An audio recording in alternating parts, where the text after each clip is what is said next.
Well, this is just a little short extra video I have for you. And this is one of the downsides of canal boat life, I can assure you. I got this builder's 1-ton sack wrapped around my prop. The footage I'm going to show you was filmed and it's chucking it down with rain and extremely windy. So there's a lot of wind noise in it, but it's only very short.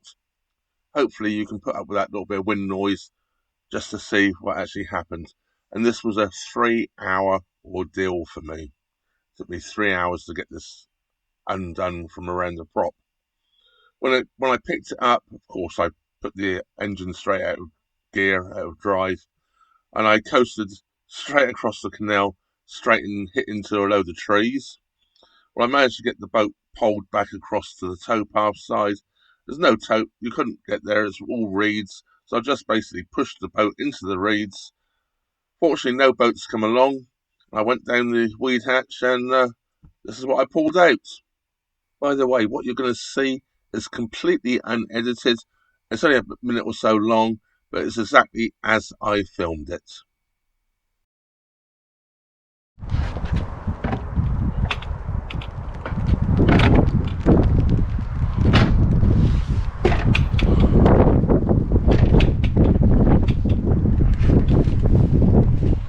Well, you all know I don't normally move in the rain.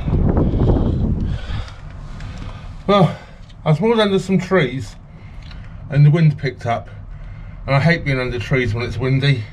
So I thought I'll make a move in the rain. I'm not going to go very far, just up the canal a little bit, until I get to some Armco. Look what I've got round the prop. That's as much as I can drag out at the moment, so I've got to get down there with the knife.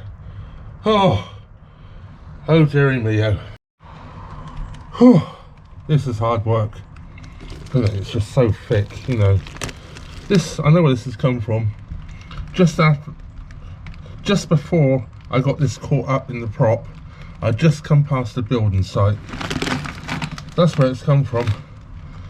Oh, it's probably a sandbag, you know, what they bring sand in, or gravel or something like that in building houses down there. Oh, a nightmare. Right, I'll continue. The Weedhatch is clear. My back deck's not. Right, let's get some dry clothes on and carry on.